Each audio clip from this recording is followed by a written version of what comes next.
That's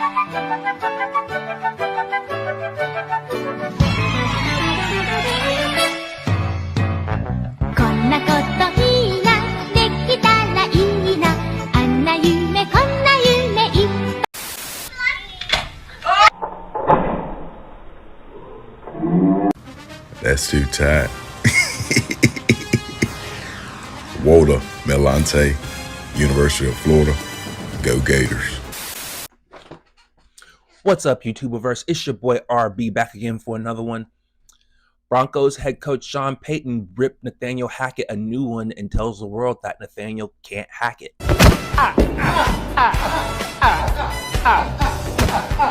I'm here all day, folks. Nuance Machine, episode 47. Let's kick it.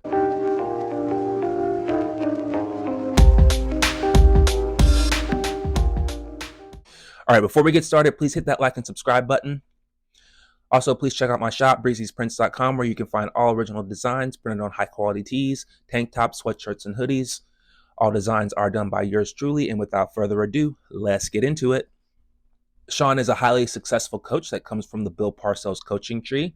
And if you're old enough to know who Bill Parcells is, you're old enough to know that he was a disciplinarian. Discipline was a huge part of his coaching philosophy. Now, Sean Payton has a lot to say when it comes to some of the culture and the habits of the team that he inherited. He said everybody's got a little stink on their hands. It's not just Russell. It was a poor offensive line. It might have been one of the worst coaching jobs in the history of the NFL. That's how bad it was. Then he said that wasn't his fault. Payton talking about Wilson. That was the parents who allowed it. That's not an incrimination on him, but an incrimination on the head coach, the GM, the president, and everybody else who watched it all happen. Damn. Don't you wish you could just walk into a new job and talk shit about your new bosses like that? If you or I tried this, we would get a call from HR immediately. But you know, Sean Payton's such a boss, he could just get away with talking shit about his bosses like this. Is hilarious. He's also mentioned in another interview how Russ will no longer be able to have his own personal coach that isn't a part of the organization that is allowed to come into the Broncos facility. Some of the office he has and the coaches that were on the field. I'm not familiar with that relative to what we're going to do. I'm going to hire the coaching staff. There's going to be a certain method of how we practice and how we prepare. And so what was done prior, obviously, some of it unique or maybe some of it very common, is of no importance to me. Certainly we're not going to have private individuals out there coaching. Right. If they're on our staff, they'll be out there. So my first take on this is that he's protecting his players. Specifically, he's protecting Russell Wilson, who has become the butt of all the jokes over the last season. You know, people think Russ is cooked. His last season in Seattle was bad, and then his past season with the Broncos was even worse. And, you know, we've heard the stories about how Russ's teammates were starting to become annoyed by him.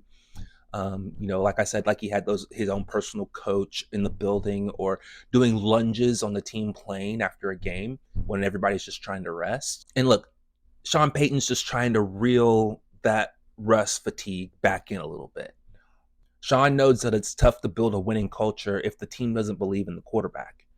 So he's sending a message like, hey guys, Russ isn't the problem. Everybody get off of Russ's back. I believe in Russ, and I believe this team's problems can be fixed with Russ at the helm. My second take on this is that this is a direct shot at Nathaniel Hackett, at some of the philosophies, some of the behaviors that he was allowing players to do. Also, just some of the offensive philosophies that they were running were just awful. Look, if you're an athlete, if you're or a former athlete, have you ever been on a good team operating under a terrible philosophy? Like, I personally have horror stories about this. I want you to take a trip down memory lane with me. It's 2004. I'm a senior in high school, and I'm on the football team. I walk into the locker room, can hear the sound of Lil Jon and the East Side Boys blaring, you know, getting ready to walk into another 2-a-day summer practice. I'm the third string running back, not because I suck, but because there just happens to be two really talented running backs on the team on the depth chart ahead of me. And one of those guys just happens to be literally one of the fastest running backs in the state. Then also on our team, we have 2 of the 4 4x100 meter state champion on our team as wide receivers. We have a third wide receiver that ended up being so athletic and so good that he ended up being a defensive back for the University of Louisville. Shout out to Daniel Covington. Rest in peace, brother. And then we also had a 6'6" quarterback that was athletic enough to end up playing tight end for the University of Louisville. Look, we were confident. Our motto was state bound. We had all this speed and talent and a quarterback that could get them the ball in space, along with one of the best defenses in the state. But we had one issue. The stupid ass tradition that dated back to the 1960s of being a power I team, like with a wing and everything. I'm talking 3 backs in the backfield, pee-wee football style offense. We rarely threw the ball. Our coach used to say that there are 3 things that can happen when you throw the ball, and 2 of them are bad. So, we were very limited in how we could get the ball to our playmakers, and these guys were proven to be some of the fastest guys in the state. I mean, our coach's idea of opening up the offense was running a reverse, a jet sweep, or a swing pass to the running back. Quick screen out to the wide receiver. That was our coach's way of throwing the ball. Anyway, you get the point. Only made it to the quarterfinals. And to this day, I still think about how stupid that stupid-ass offensive philosophy was and how it cost us a legitimate chance at competing for state. Anyway, Sean Payton is sending the message to the team and the media that, hey, I think Nathaniel Hackett's offensive philosophy is whack. And now Nathaniel Hackett is the offensive coordinator for the New York Jets, and Aaron Rodgers feels like he needs to come out in defense of his new offensive coordinator. It made me feel bad that someone who's accomplished a lot in the league is that insecure that they have to take another man down to set themselves up for some sort of easy fall if it doesn't go well for that team this year. Thought it was way out of line and inappropriate, and I think he needs to keep my coach's names out of his mouth. So now we have a bit of a cat fight going on between Aaron Rodgers and Nathaniel Hackett on this side and Sean Payton on this side. And when you get a cat fight, you get bulletin board material. And yes, we love bulletin board material. We do. It's juicy. You just so happen to look at the schedule, and who do the Broncos play on October 8th? The Jets. So, after all this went down, I'm sure Aaron Rodgers and Sean Payton both went to their schedules and circled these games because they want to be sure to send a message on October 8th. And that is only a good thing for the NFL.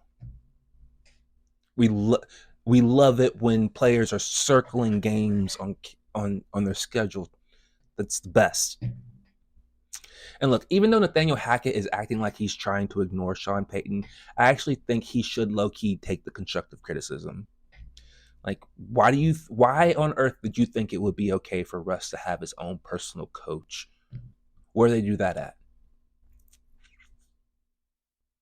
Look, there's nothing wrong with being a player-friendly coach, but Hackett has to admit that he may have taken it a bit too far, especially when it comes to giving his quarterback that special treatment. The Broncos struggled mightily on offense last year. They had one of the best defenses in the NFL. They even had issues getting the play in on time. Like, the Broncos fans had to count down the play clock. With the fans counting down the play clock, Wilson stumbles, goes down, gets back up, and now so that they wouldn't get delay of game penalties. So it just goes to show you how kind of inept the offensive philosophy was. So, if Nathaniel Hackett gets another head coaching opportunity in the future, maybe he will remember what Sean Payton's saying here, and he'll run a tighter ship, be a little bit more of a disciplinarian. I'm also interested to see what Sean Payton does with this Broncos team. I'm really interested to see if he can resurrect Russell Wilson's career. And honestly, I'd like to see some team from that division please actually challenge the Chiefs for the AFC West.